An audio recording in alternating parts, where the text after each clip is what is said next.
Hi, I'm Sarah from The Upcoming. A real pleasure to have you here with us in beautiful Marrakech. Had a lot of fun watching your film yesterday, but I guess for people who haven't seen it yet, maybe you can give us a brief intro. What can they expect when they watch Jane Austen Wrecked My Life? Sure. Okay. Well, it's, I guess, a sort of a playful clash of cultures. It's British meets French, and it's a whole kind of cocktail of different some references from Jane Austen, from 90s romcoms that you might know and love, but also a whole fresh new gaze and perspective from Laura. I think it's sort of it doesn't reinvent the wheel, but it takes things that are already kind of loved and known from before and injects them with a new life, I think. And I think you did a really great job of that. And it's a genre that that we don't have around a lot, so it's nice to bring something to the fore now in 2025, 2024, 2025, that is that has this optimistic, kind of playful, just quite wholesome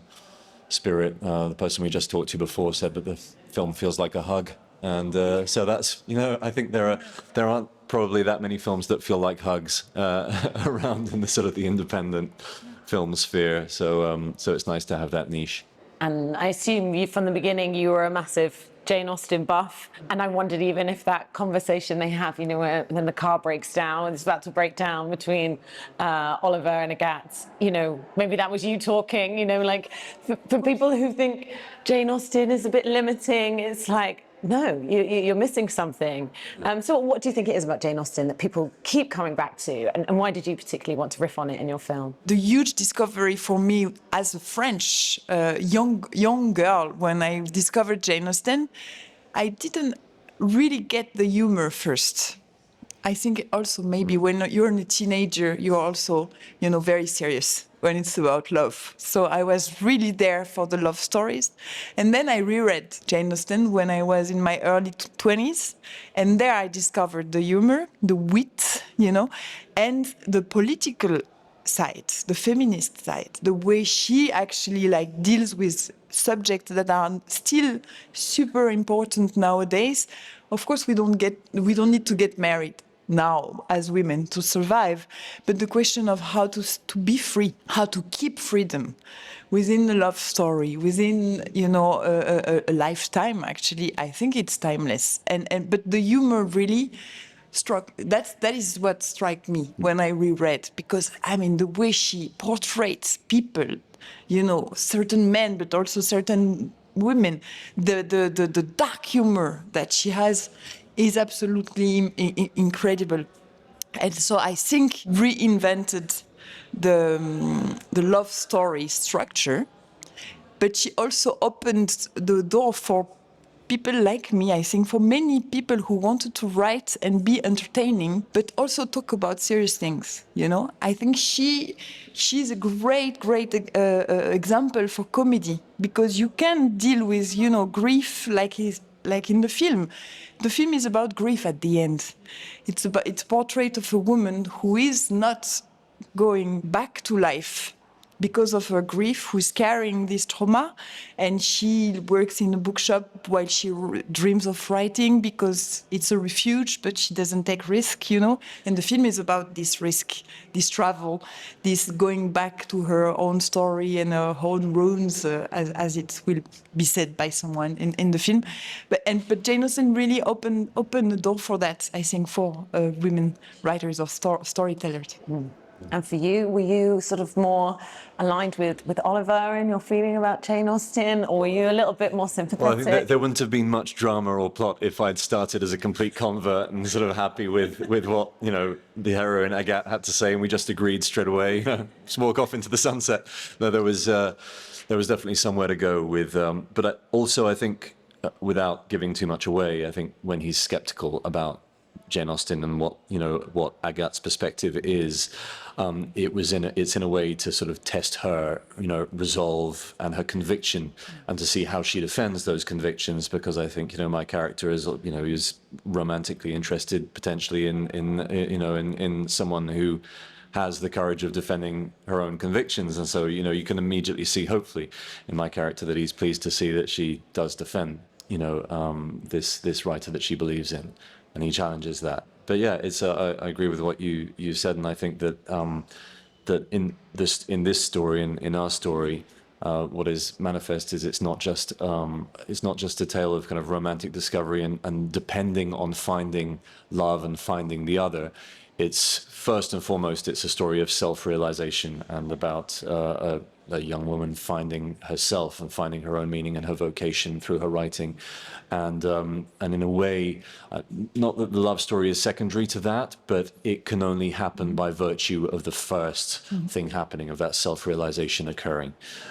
So it's very much a story of kind of individual self-assertion, as well as a love story, and I think that has a contemporary relevance, and it's definitely rooted in the Jane Austen. And I think that's the choice she made, Jane Austen. So I think I was inspired by that, the fact that she knew that by getting married, she would stop writing because she would start taking care of others. That's what women, did, and still they're still doing that. Yeah. But she wanted to keep her time for writing.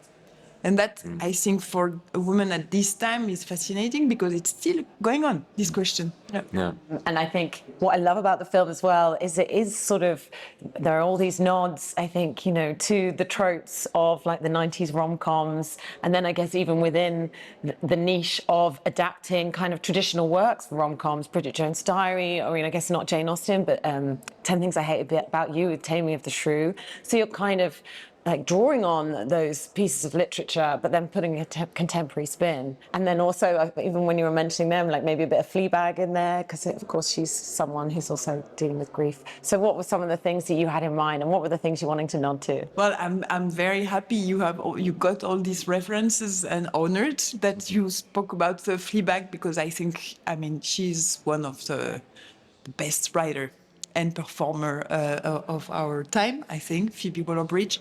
I think one of the big reference was not a comedy at all, but it was Howard's End by James Ivory. And these films, I mean, almost all James Ivory's film, because of the way he films family, and he portrays drama with little situation, very small things, the way you eat, the way you go out from a house, the way you are serving tea.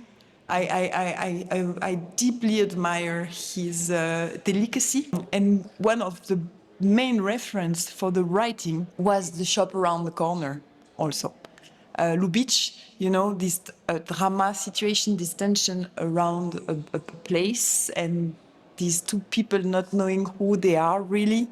That's something I wanted to try to do for Agathe and Oliver. They live in the same place for a while in this residency, but they don't know who they are until they really meet somewhere else. Yeah.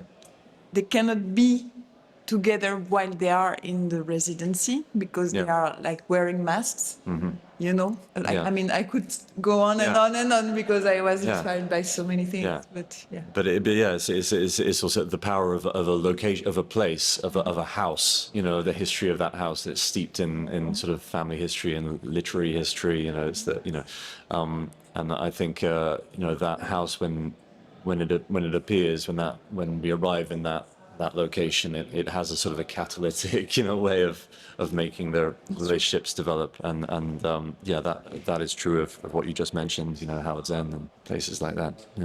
And maybe you can say a few words about working with the incredible Camille, and I guess how she's able to capture those like comedic beats, but also the emotional ones, and kind of, it's probably quite hard to flip between the two, and she does it effortlessly. And I love the way it's also a lot playing on, they're both bilingual, and the comedy beats are kind of playing on some of the French, but also British comedies. So is that something interesting to kind of dive into too?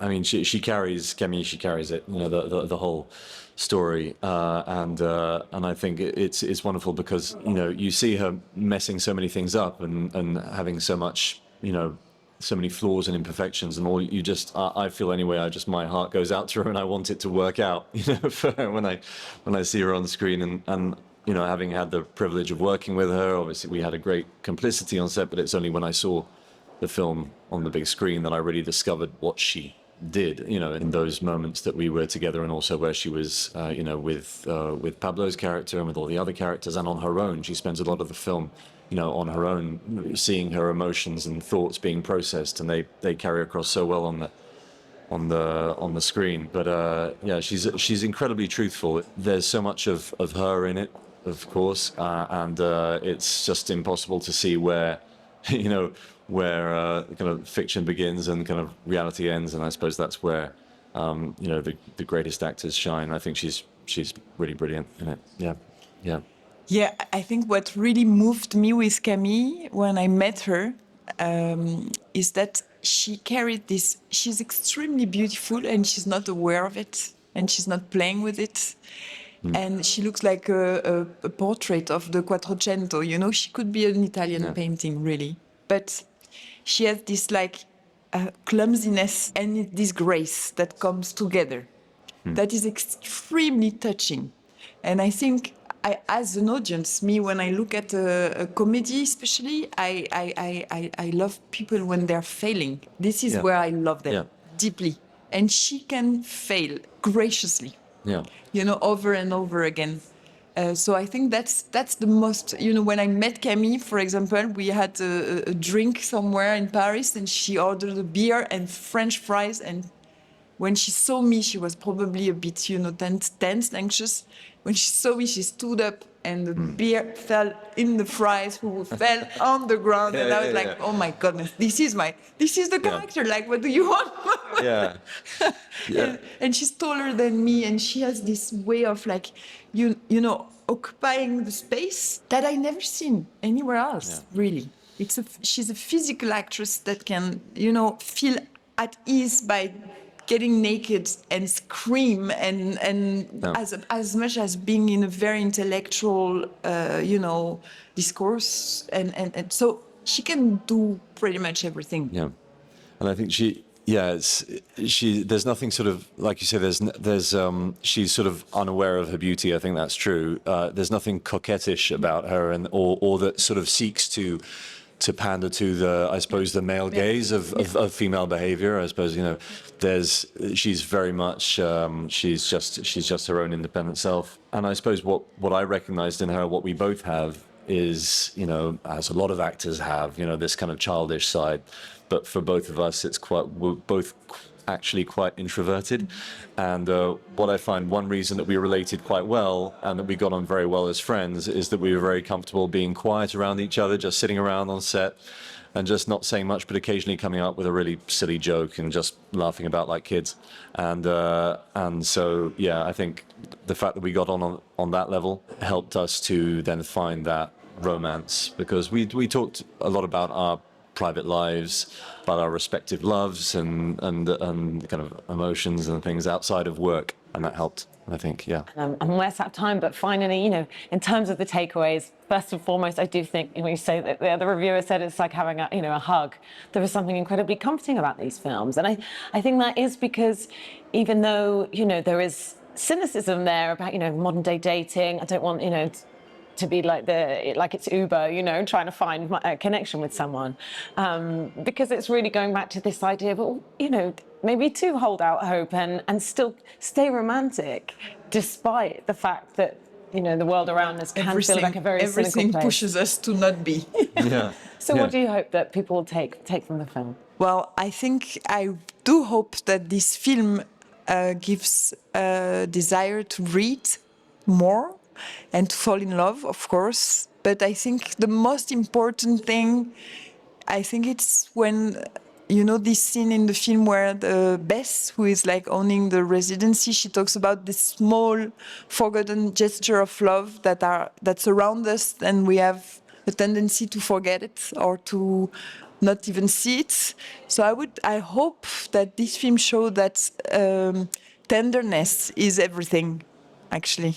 And that if we look around us, we can find it. And we should focus on that, especially right now, where the world is going crazy, being tender with each other.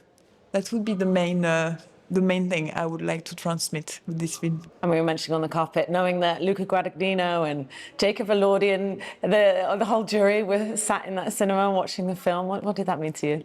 Fortunately, that was only brought to my attention. I did know that they were the jury, but I was only reminded about that after the screening, because there were several screenings of our film. What was one today, there was one yesterday, there was that one, and it was only after yesterday's that I was told that they were all there, and I was very glad that I didn't know beforehand. No, obviously it's tremendous. It's such an incredible honor. That these people that I think are incredible directors and actors are seeing our film. It just feels surreal. Fantastic. Well, thanks so much for sharing all that with me. Huge congratulations on the film and best of luck with the competition. Thanks Thank a you lot. very much. Cheers. Thank you.